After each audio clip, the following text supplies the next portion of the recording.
मोतिहारी पहुंचे VIP supremo Mukesh Sahni ने मोतिहारी में एक विशाल जनसभा को संबोधित किया। विकासशील इंसान पार्टी के द्वारा मोतिहारी के बापू सभागार में मोतिहारी जोन के कार्यकर्ताओं के साथ सरकार बदलो अधिकार पाओ सम्मेलन का आयोजन किया गया। सम्मेलन में मोतिहारी जोन के 7 जिलों के हजारों कार्यकर्ता शामिल हुए। वहीं कार्यक्रम के अंत में एक तरफ वीआईपी सुप्रीमो मुकेश सहनी सभागार में ही मौजूद थे तो दूसरी तरफ कार्यकर्ताओं के बीच खाना खाने के लिए हड़कंप मच गया। सम्मेलन के बाद कार्यकर्ताओं के लिए मछली चावल का प्रबंध किया गया था, जिसके बाद कार्यकर्ता पत्तल के लिए एक दूसरे से नूरा कुश्ती करते दिखाई दिया। वीडियो में आप साफ देख सकते हैं कि कैसे कार्यकर्ता मछली चावल खाने के लिए आपस में लड़ते झगड़ते दिखाई दे रहे हैं।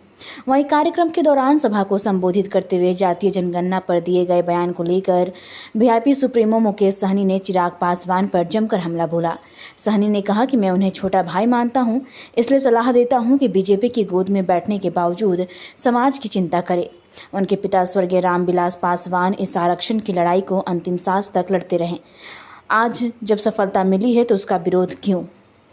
वहीं पहलगाम में हुए आतंकी हमले पर अपनी प्रतिक्रिया देते हुए सहनी ने कहा कि इस हमले में मासूम लोगों की जानें गई है, जो गृह मंत्रालय की विफलता का प्रतीक है। गृह मंत्री अमित शाह को नैतिक जिम्मेदारियां लेते हुए इस्तीफा देना चाहिए। देश में जब भी किसी मंत्री की नाकामी सामने आई है, उन्होंने इस्तीफा दिया है। ऐसा कदम दूसरों के लिए भी सीख बनता है।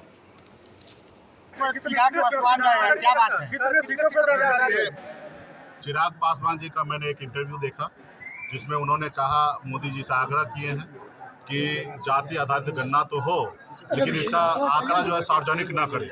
तो मैं वही चिराग जी को मैं कहना चाहता हूं कि आपके स्वर्गीय पिताजी ने खून पसीना बहाकर बहुत सालों तक लड़ाई लड़ा। आज वो सपना को साकार करने का समय आया है और आप मोदी जी का एक बार तो हनुमान बने तो आपका हाल क्या हुआ?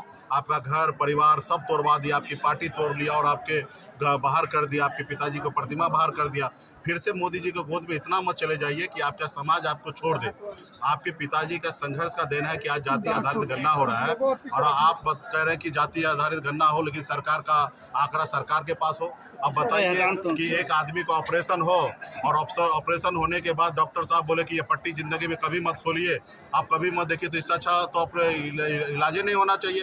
तो आज जब तक हमारी लड़ाई है स्वर्गीय पासवान जी का, लालू जी का, मुलायम सिंह यादव जी का, शरद यादव जी का, तमाम बैकवर्ड लीडर का, मायावती जी का, कि जाति आधारित गणना हो, जिनकी जितने संख्या है उतने उनको हिस्सेदारी मिलना चाहिए। आज बिहार में दलित भाई जो है 22% मालूम गिरा है, लेकिन सिर्फ 15% आरक्षण है। हमारी मांग है कि 22% आरक्षण हो। आज बिहार में 37% अति पिछड़ा है तो सिर्फ महज 18% आरक्षण मिल रहा है। हमारी मांग है कि 37% है तो 37% मिलना चाहिए। तो ये पॉलिसी के तहत हम लोग लड़ाई लड़ रहे हैं और आप ये कह रहे हैं कि इसका जाहिर नहीं करें।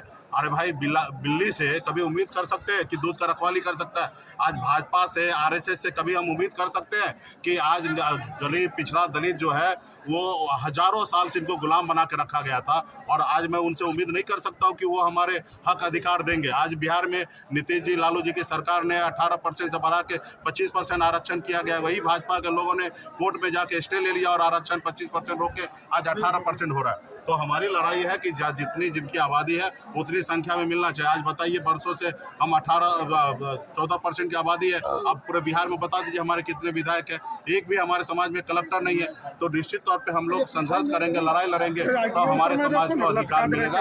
इसके लिए मैं चिराग जी को कहा कि भाई, आप भी पिछड़ा का बेटा है, हमारे भाई हैं। स्वर्गीय पासवान जी को हम लोग अपना अभिभावक मानते थे। हम चाहेंगे कि आप भी राजनीति कीजिए, अच्छी तरीके से राजनीति कीजिए, ऐसी राजनीति कीजिए जिस राजनीति में आपके समाज आपको हीरो माने, नेता माने। आप ऐसे स्टेटमेंट ना दीजिए जिससे आपका समाज आपको। पहलगाम में जो हमला हुआ है